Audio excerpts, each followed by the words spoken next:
श्रीमद् रामायणम। तुम रावण के नहीं, काल के समक्ष खड़े हो बालक। लंका के समुद्र को रघुकुल के रक्त से लाल रख दूंगा। तुम्हारे और तुम्हारे भाई का नाम इस संसार से मिटा दूंगा मैं।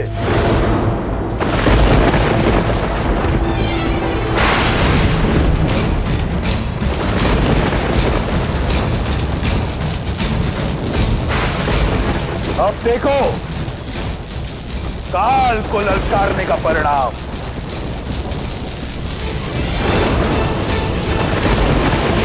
लक्ष्मण,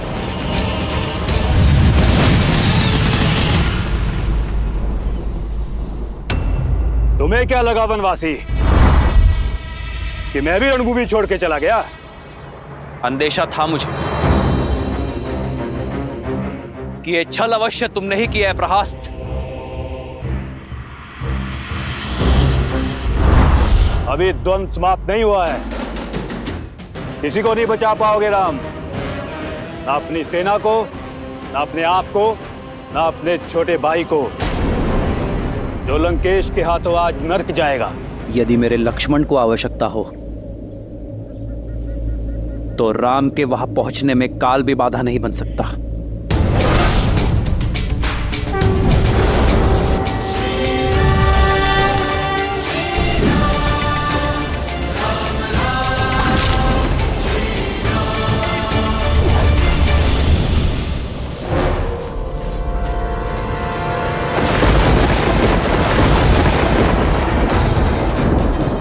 शक्ति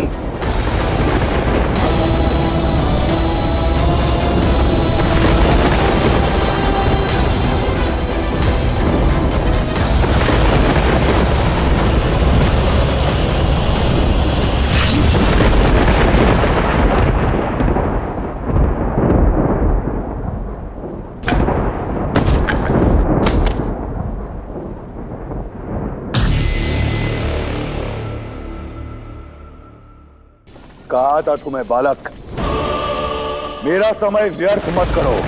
अब तनिक तुम्हारे भाई को भी यमराज के दर्शन करवाऊं।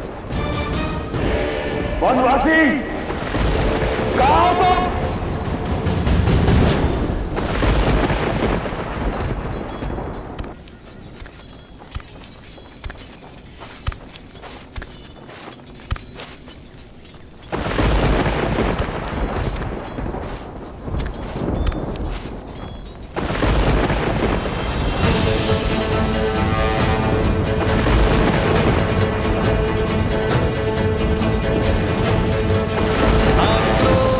जोश क्रोध का ये क्षण है प्रतिशोध का, ललकार और पुकार का ये क्षण है अति विरोध का।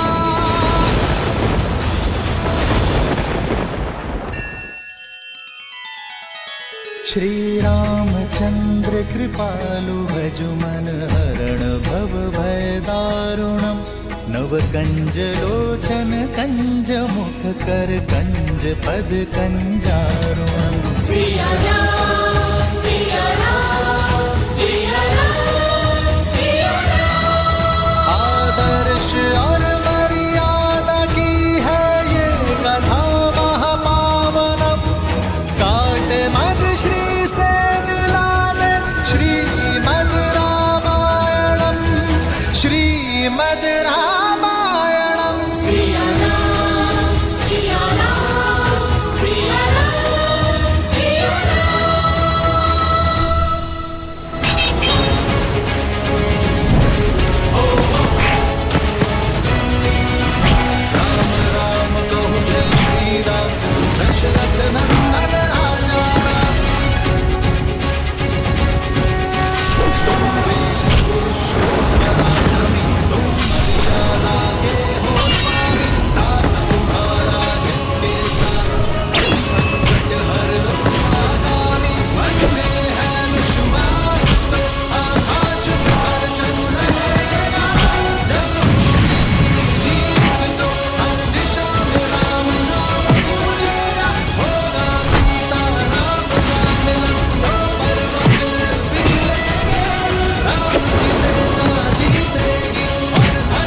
क्रोध का, ये क्षण है प्रतिशोध का, ललकार और पुकार का, ये क्षण है अति विरोध का।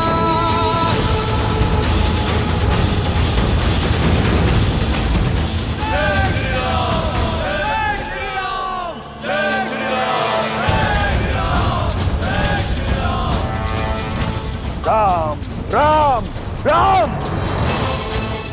जिस राम की रट से लंका का तट गूंज रहा है, कायर है तुम्हारा वो राम। देखो कैसे लंकेश के पैसे रण छोड़कर जा रहा है। ये युद्ध है, महायुद्ध है, राम शांत रावण क्रुद्ध है, क्रुद्ध है।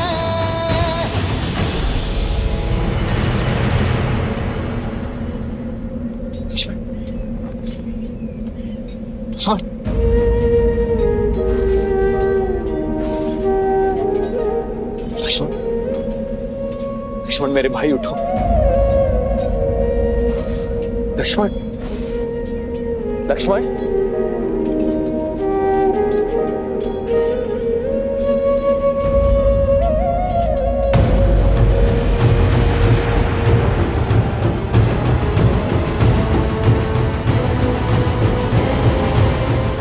युद्ध में विजय अपने शत्रु को परास्त करके उसे गिराकर प्राप्त की जाती है। गिरे हुए साथी की सहायता करने में समय जो व्यर्थ करे वो युद्ध कभी नहीं जीत सकता।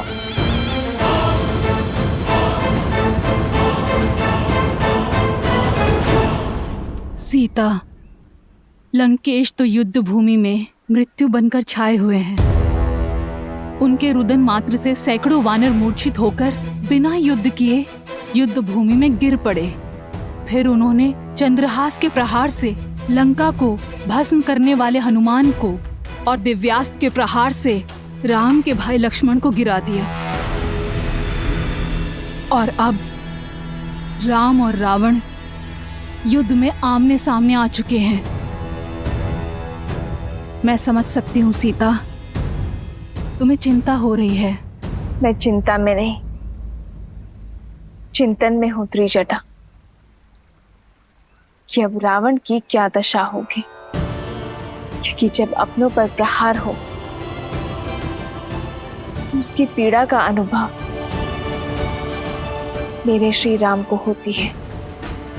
चंद्रहास भले ही भक्त हनुमान पर चला हो, किंतु उसकी पीड़ा मेरे श्री राम को हुई है त्रिजटा। दिव्यास्त्र ने भले ही लक्ष्मण भैया को भेदा हो, किंतु उससे छलनी होने वाले मेरे श्री राम है। और जब मेरे श्री राम अपनों की पीड़ा का प्रतिकार लेंगे तो वार भी रावण पर होगा और पीड़ा भी रावण को होगी। सज रहना लंकावासी, जिस अधर्म ने श्री राम के विरुद्ध सर उठाया है, वो या तो बिना शीश के लौटेगा या बिना सम्मान के। एक गिरे हुए को उठाने के लिए अपने ही प्राण दांव पर लगा दिए। मूर्ख वनवासी, अब लंकेश को एक कायर की पीठ पर वार करना होगा। जिसे तुम कायरता कह रहे हो वही वास्तविक साहस है रावण। और पीड़ा में फंसे भाई को सहारा देना एक भाई का कर्तव्य है। एक में वीर योद्धा का गौरव और दूसरे में भाई की गरिमा है। पर तुम ये नहीं समझोगे रावण, क्योंकि तुम में ना ही एक वीर योद्धा का गौरव है और ना ही भाई की गरिमा। लक्ष्मण, लक्ष्मण मेरे भाई उठो।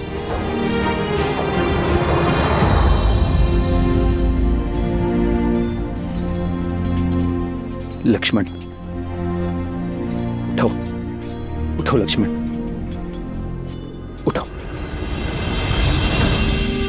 उठो लक्ष्मण, लक्ष्मण।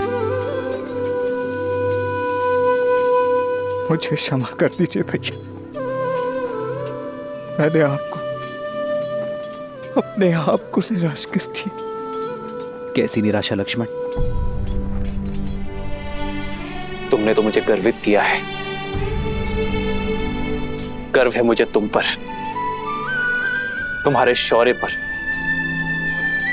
तुमने उसका डटकर सामना किया जिसके आगे काल भी पराजित हो गया।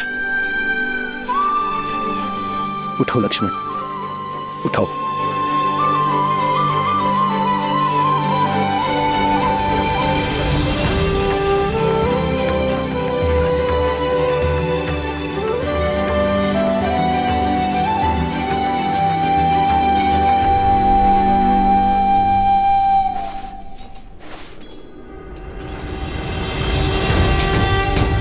श्री राम श्री राम, राम राम श्री राम। तुम्हारा शौर्य देखा मैंने। वीर हनुमान और लक्ष्मण का सामना करना एक सामान्य योद्धा के बस में नहीं, और फिर पीठ पीछे प्रहार करने का अवसर था तुम्हारे पास, तुमने वो भी नहीं किया। इसका कारण है, यदि मैं तुम्हारी पीठ पर वार करता तो तुम्हारे मुख पर पीड़ा देखने का आनंद मुझे प्राप्त नहीं होता, और शत्रु की पीठ पर वार करना रावण के अभिमान के विरुद्ध है।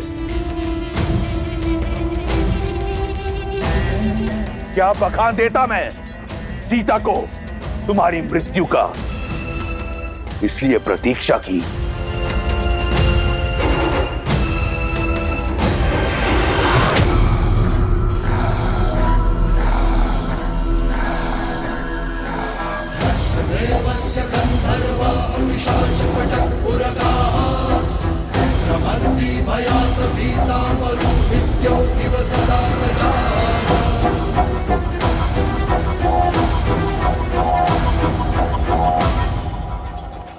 पहले मुझे तुम पर बहुत क्रोध आता था,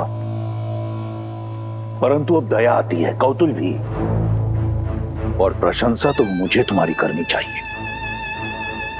मैं अपना लक्ष्य साधूं से पूर्व तुमने अपनी प्रशंसा की ढाल तैयार कर ली। क्या सोचा मेरी मीठी मीठी प्रशंसा कर सीता तुम्हें एक बार फिर मिल जाएगी? पहले संधि का प्रस्ताव और अब प्रशंसा। तुमने मुझे घोर अचंभित कर दिया है वनवासी।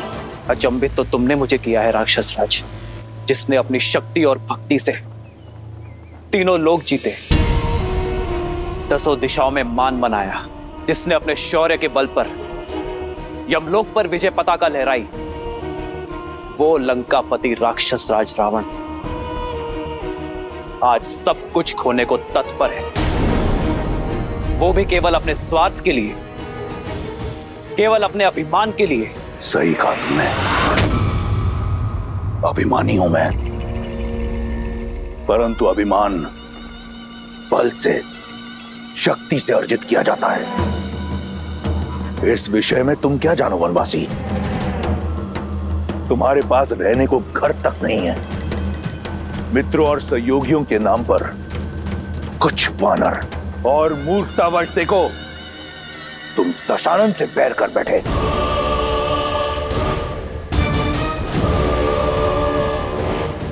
जगाया उससे जाता है जो सो रहा हो, किंतु जो जागते हुए भी स्वप्न से बाहर आने को सज्ज ना हो, उसे इतिहास सदैव सुला देता है। रावण, तुम्हारा मुख बता रहा है कि लंकेश अपनी भूल जानता है, किंतु उसे मानने को सज्ज नहीं है। ज्ञान का सूर्य होते हुए भी दशानन का तेज अभिमान के राहु ने ग्रस लिया है। दशा का स्वभाव है बदलना, किंतु जो बदलती हुई दशा को देखते हुए भी अपनी भूल ना ही स्वीकारता है और ना ही उसे सुधारने का प्रयास करता है, उसी की दशा तो दुर्दशा में बदल जाती है। रावण,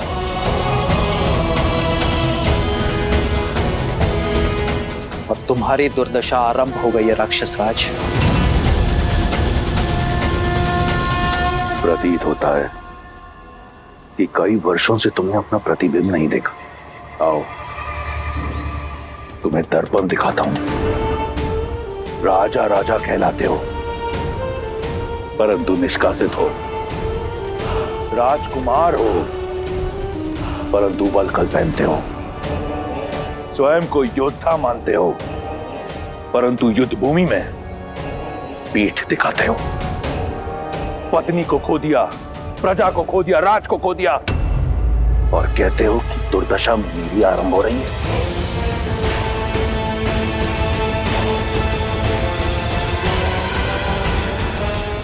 क्या सोचकर चले आए मृत्यु के मुख में?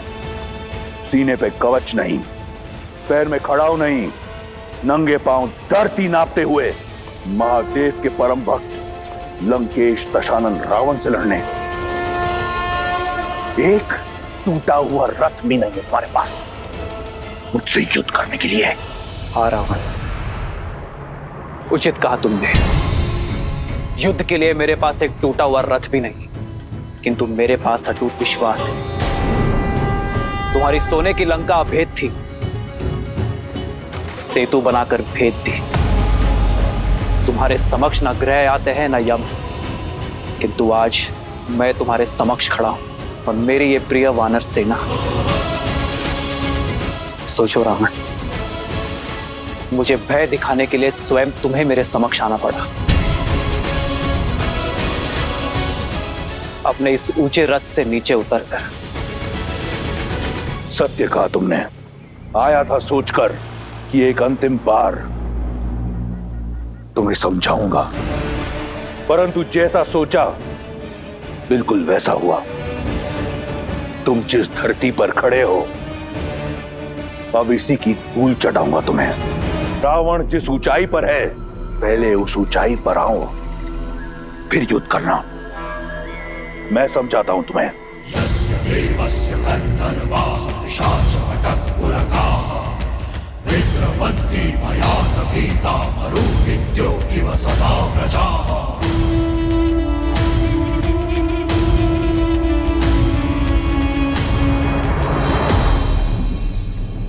जय श्री राम। जय श्री राम। ये हनुमान अब क्या करने वाले?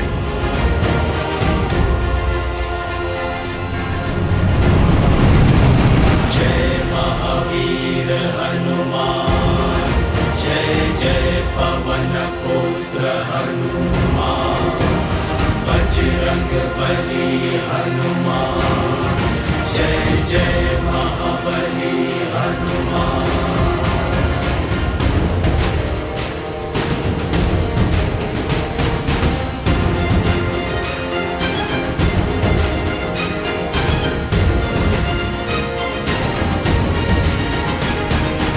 जय श्री राम।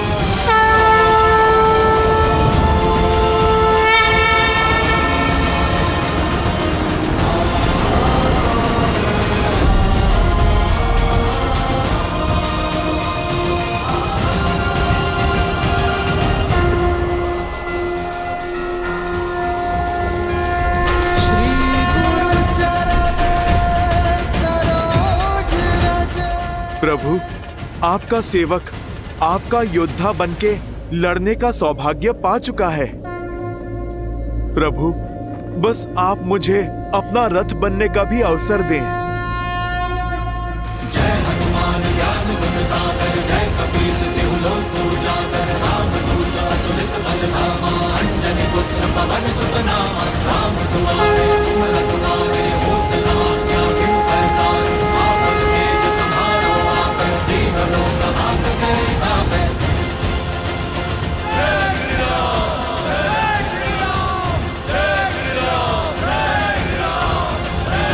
जय श्री राम। लंकेश, अब तो तुम्हें कोई समस्या नहीं है ना? अब तो मेरे प्रभु श्री राम के प्रताप की भांति स्थान भी तुमसे ऊंचा हो गया है।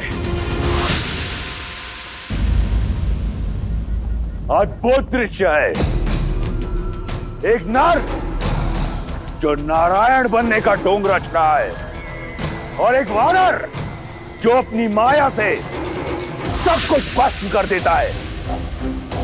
अद्भुत जोड़ी है तुम्हारी। तुम्हें युद्ध नहीं, मनोरंजन करना चाहिए। राम, तुम मदारी क्यों नहीं बन जाते? अपने इस मरकट के साथ संपत्ति कमाओ, धन कमाओ।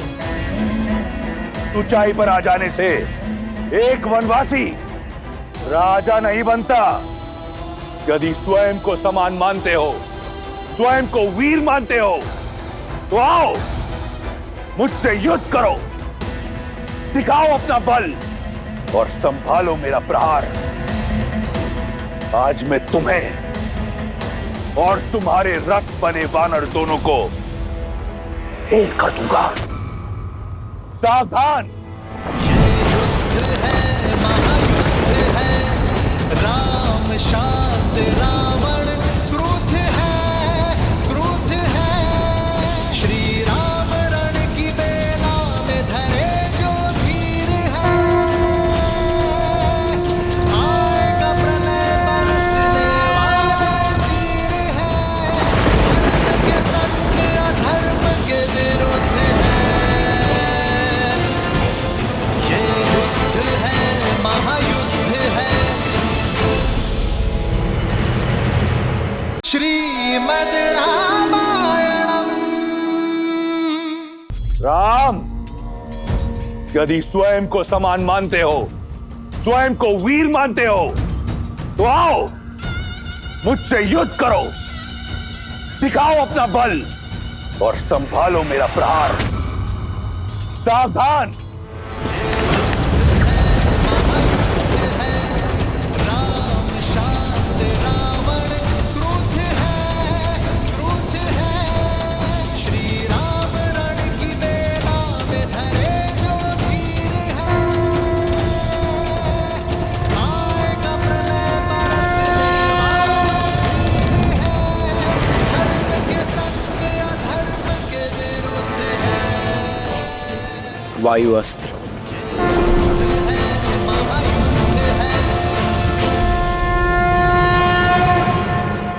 क्षमा करना नारायण। सोचा था जीवन भर अपने भाई को सद्मार्ग पर लाने का प्रयास करता रहूंगा, उनका नाश नहीं होने दूंगा, किंतु आज ना तो अपने भाई को रोक सकता और ना ही अपने भगवान से अपने भाई के लिए दया की भिक्षा मांग सकता। कदाचित इसी को ही धर्म युद्ध कहते हैं मित्र।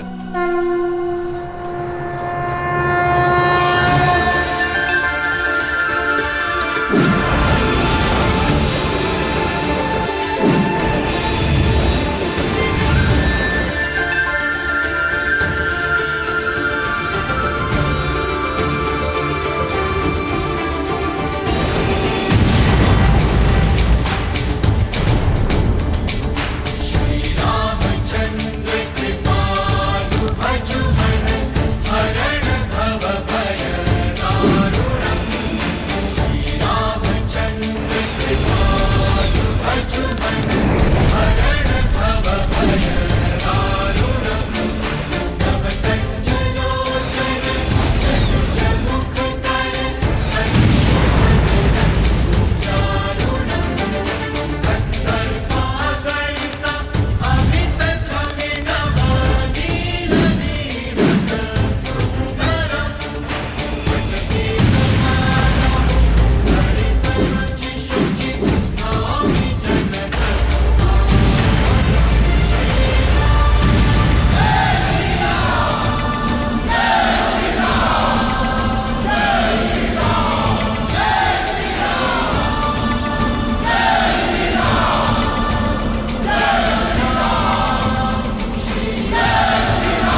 चिंता की अब कोई बात नहीं है महारानी।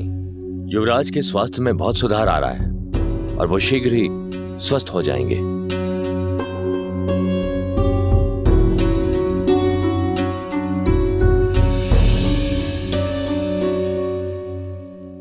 ये क्या राक्षस राज, आप तो बड़े शीघ्र थक गए। मेरे प्रभु श्री राम ने तो अपना तुनीर ठीक से टटोला भी नहीं। मौन रहो मरकट, बहुत हुई चाटुकारिता। अब देखो मेरे बाण कैसे तुम्हारा, तुम्हारे राम का और तुम्हारी वानर सेना का अंत करते हैं।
लगता है रावण अपने शत्रुओं पर काल बरसा रहे हैं।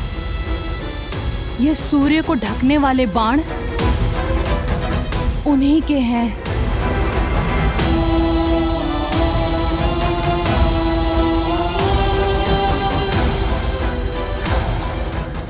ये अंधकार लंकेश के बाणों का नहीं, उनके अहंकार का है, जो शीघ्र ही लंका को घेर लेगा। मेघों को भ्रम होता है कि उन्होंने सूर्य का मार्ग रोक दिया, पर ऐसा होता नहीं है त्रिजटा। सूर्यवंशी श्री राम के तेज के आगे रावण के अहंकार को घुटने टेकने ही होंगे।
मदारी बनने के लिए अभी कच्चे हो।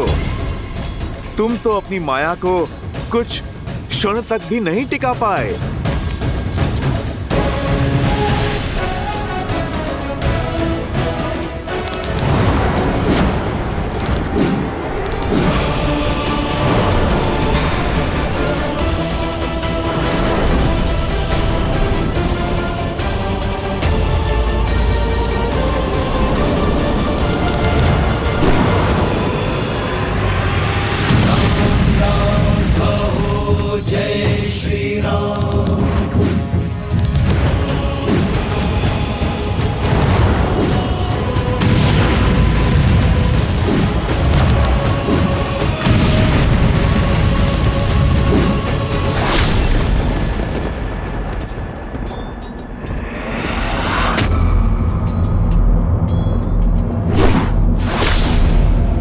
हनुमान।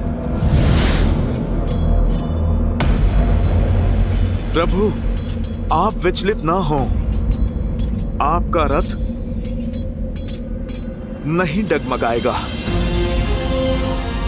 मेरे प्रभु के लिए सहना ये प्रहार तो प्रसाद है मेरे लिए।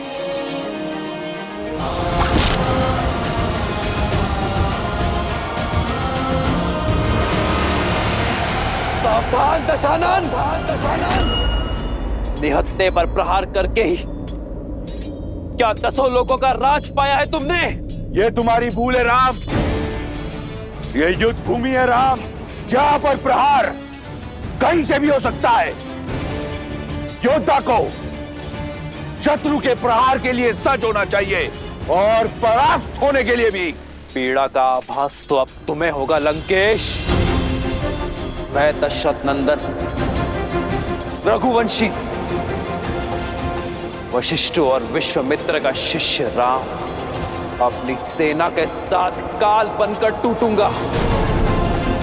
तुम्हारा और तुम्हारे सभी अधर्मी पुत्रों का, तुम्हारे मित्रों और तुम्हारे समस्त कुल का सर्वनाश करूंगा।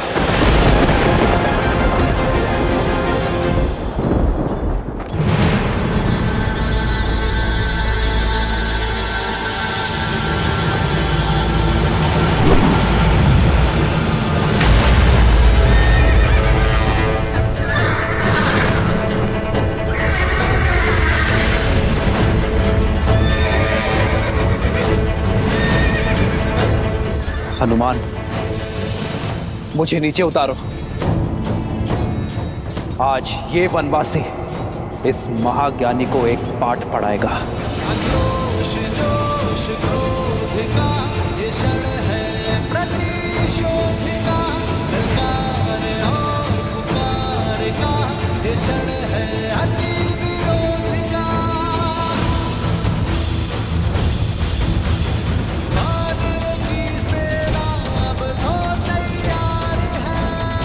जय श्री राम।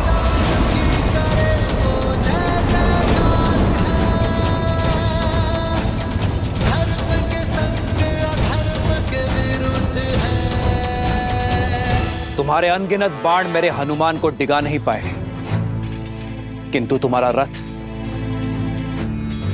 मेरे एक बाण में ही डोल गया। जानते हो क्यों? क्योंकि तुम्हारे रथ का आधार ही निर्बल है।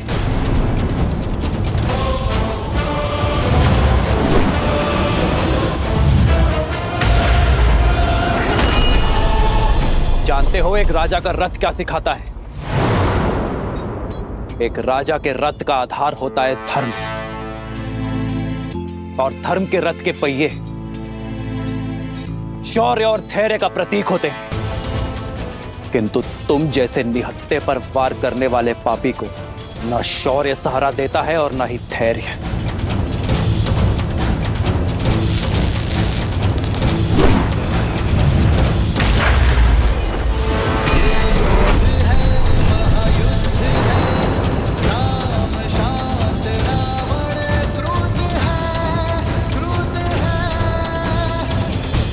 धर्म के प्रति विश्वास को दर्शाता है रथ का सारथी। बल और विवेक होते हैं रथ के अश्व, जिनके सहारे एक राजा का रथ आगे बढ़ता है। पर एक अधर्मी के पास वो शेष नहीं बचते।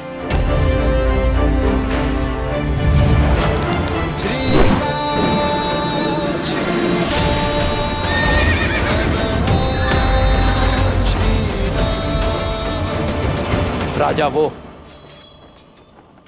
जो देश की माटी,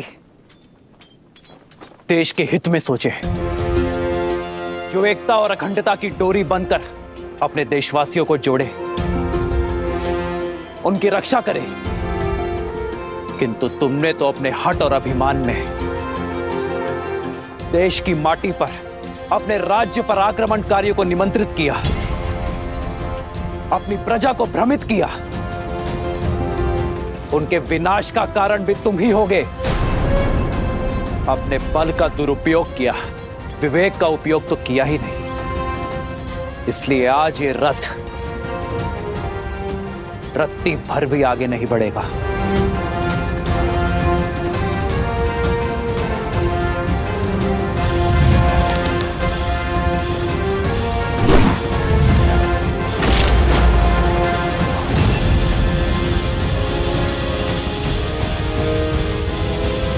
रथ की पताका सत्य का प्रतीक होती है। वो सत्य जिसे जानकर भी तुम अपने अभिमान में स्वीकारना नहीं चाहते, और एक अभिमानी के साथ सत्य नहीं रहता।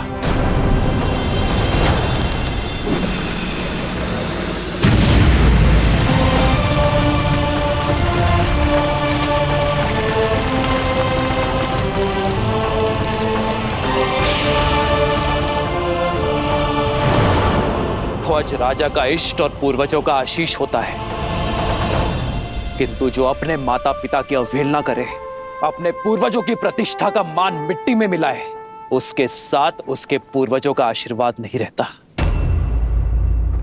फिर चाहे वो 10 सिरों का स्वामी ही क्यों ना हो।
जो राजा कर्म के स्थान पर कुकर्म को अपनाता है, उसका यश भी धराशायी हो जाता है, और वो स्वयं भी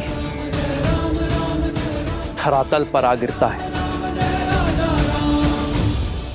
लंकेश, तुमने पूछा था ना कि प्रभु श्री राम अपनी पत्नी को कैसे पाएंगे। अब आशा है कि तुम्हारी हर एक शंका मिट गई होगी। तुमने हर उत्तर पा लिया होगा। उत्तर तो मैं दूंगा, जिसका प्रति उत्तर ना तुम दे पाओगे और ना तुम्हारा राम। चंद्रहास,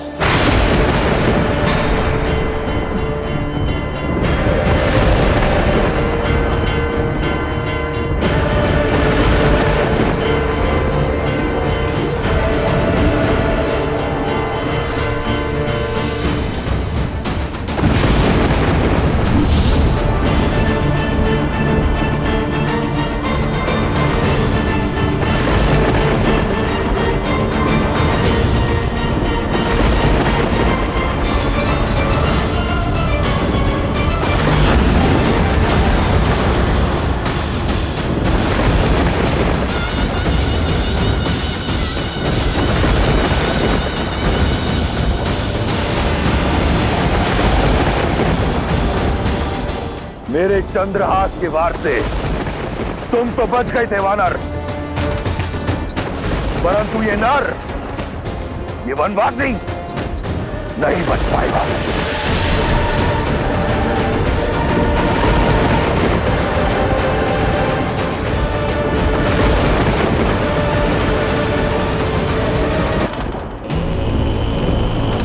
प्रभु श्री राम भी हनुमान की ही भांति महादेव के दिए इस अस्त्र के आदर में शस्त्र नहीं उठाएंगे।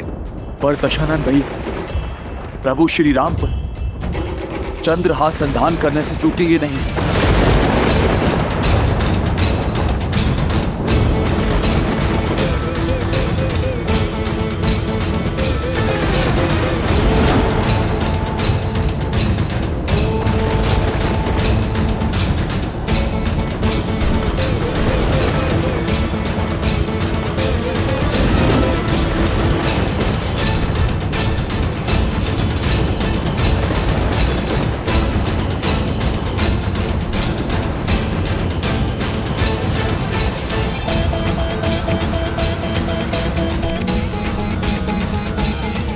अब क्या होगा प्रभु?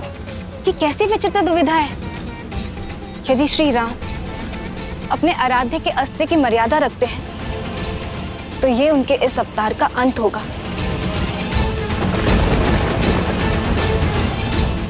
और यदि वो चंद्रहास को रोकते हैं तो अपने आराध्य के अस्त्र का अपमान करने का कलंक पाएंगे। दोनों ही परिस्थितियों में धर्म हार जाएगा।